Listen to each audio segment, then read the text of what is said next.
Hey guys, today we're here to talk about the SDi Clutch Alignment Tool for RZR 1000s and RZR 900s. Why did we build this tool? Well, OEM tool goes, and all it does is it checks the distance between the motor, basically the crankshaft, and the transmission, and all it does is set the distance. What it doesn't do is make sure that the shafts are parallel with each other. As soon as the shafts aren't parallel, the clutch isn't running true, it's rubbing on the belt unevenly, which ends up creating more heat and premature belt wear. So we developed a tool that goes and aligns the motor and transmission in every degree of freedom to make sure the primary clutch and secondary clutch are completely aligned and the perfect distance apart. All right, let's get started.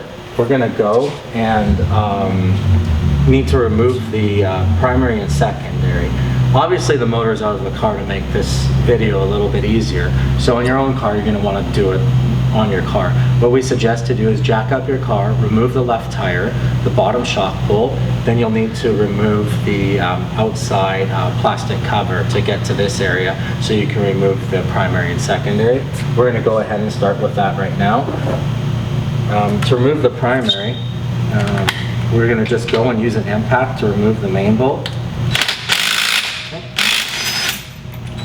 Go ahead, take your main bolt out, and then you're going to go and need the special puller where SDi has them. We'll be showing you part numbers and torque specs at the end of the video. So we're going to go ahead, stick that in there, and you need a 1-inch socket for that. The primary bolt is a 21 millimeter, so we're going to go ahead, pop that off, loosen it back out, and now we've got our primary taken off. Keep your primary bolt handy though, because we actually use it with the tool, as you'll see in a second. And then we need to go and remove the secondary. There's no special tool needed for this. You just could go ahead, pop it off with the impact. Make sure you keep the bolt handy. We're going to need it in a second. All right, we'll remove that and set it to the side. All right, now that we have that off, on your car there'll still be the rear cover on here, and you're going to need to remove it. There's basically 3 bolts in the front, 3 bolts around the main shaft of the transmission, and there's 1 bolt down here at the bottom.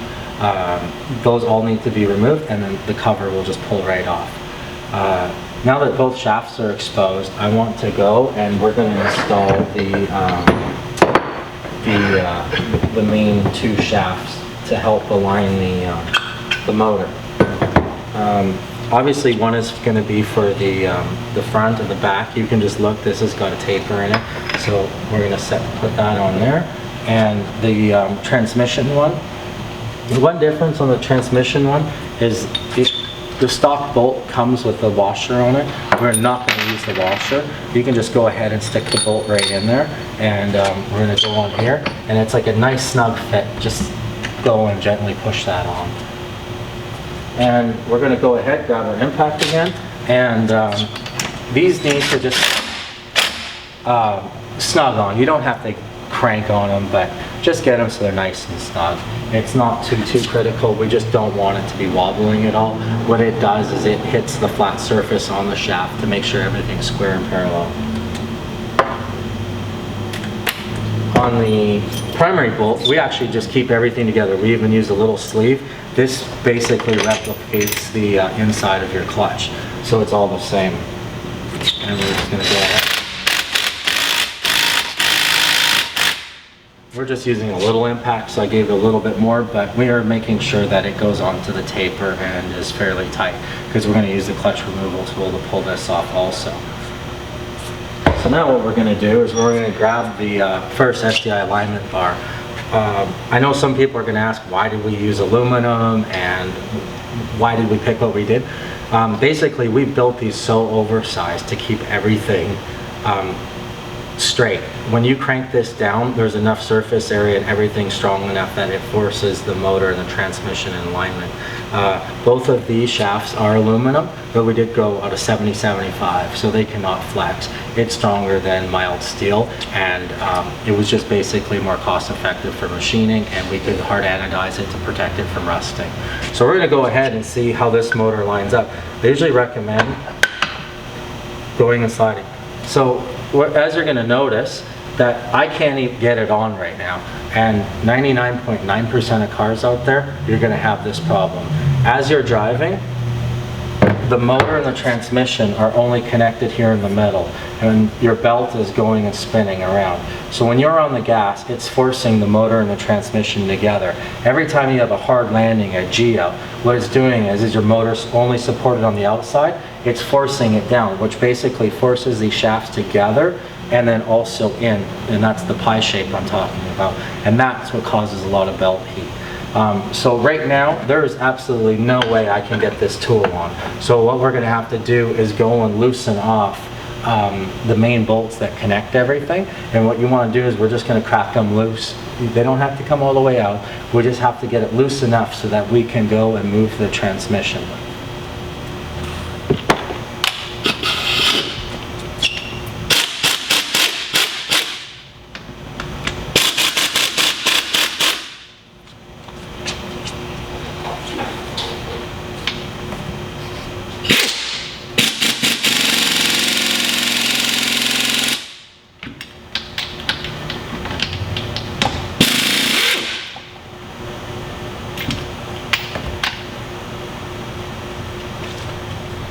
All right, when we loosen the backside mount, what you're going to do is all 4 of these bolts we're going to loosen, and we're basically going to let them be loose by about a 1/16 of an inch. That way the transmission and engine can twist together and find its happy spot when we put the alignment tool on.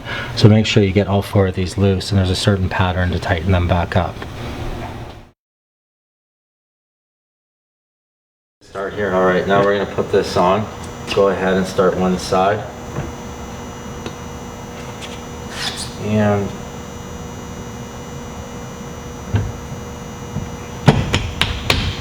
And actually, we basically cheated and already had it lined up, but these things do go on difficult. A lot of times you need to use a rubber mallet and just tap them on. What we're going to do is tap it on until we get to the front of this lines up with the end of the front shaft here. Just get it nice and close. It doesn't have to be perfect. Now that we got the front one on, usually it is a little bit more of a struggle, but we've already got this wedged into the right place. To save time for the video, go ahead, put on the second cross member.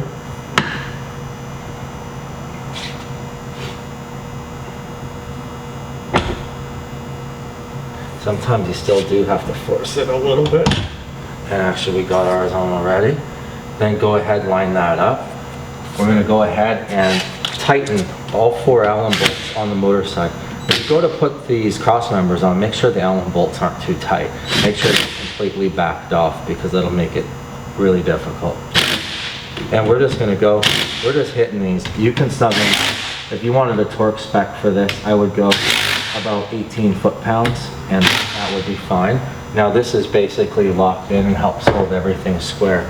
What we need to check is to make sure that you're going to go and have to wedge this motor, pull up and down with the pry bar, move your wedge until this rear shaft will spin easily by hand like this. Normally it's going to take a little bit of tinkering. You need to get the motor wedged and everything moved the right way. But this is what we want right here. Once you get that, you can go ahead and we're going to go and tighten back the back set. What that does is it locks it into place, and we can go ahead and torque the motor. Now, torquing the motor, we recommend using the standard Polaris method. It does work well. The only issue we've had before is it calls out for 64 foot-pounds on these clutch side bolts, and we have had that strip out of the cases, and then it becomes a nightmare to put a nut on the back side. The easiest way to torque this is, of course, your torque wrench, long extension, short socket. That way you get good clearance. I'm going to go ahead and do the normal Polaris way of torquing this.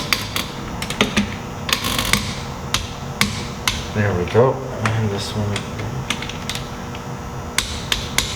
Alright, I'm going to flip the motor around and we're going to show you how to do the back side. Alright, now that we're ready to do the back side of the motor, basically it's this junction plate. The Polaris method is we want to go and do this one here first, and we're going to do it at 5 foot-pounds. So you're basically just snugging it up and pulling it into the motor. Then we're going to go ahead and we're going to start the torque sequence, which make sure at the top here it's all the way in. I sometimes recommend just snugging this one up, not even the 5 foot-pounds, but just make sure this back bolt's snugged up. But now for the real torque spec is actually at 44 foot-pounds. So we're going to go ahead and reset up our torque wrench, and basically this bottom one first.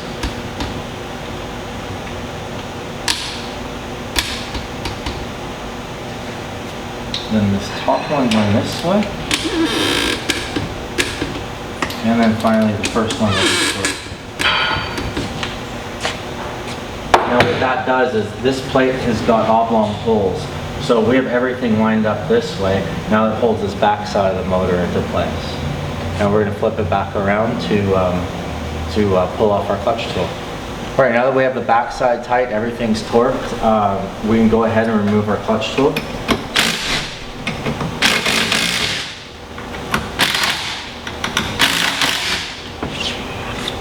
As I said, whenever you're removing this, you always want to go and just make sure that this back shaft spins freely. So we're good to go. I'm going to go ahead and pull the rest of this.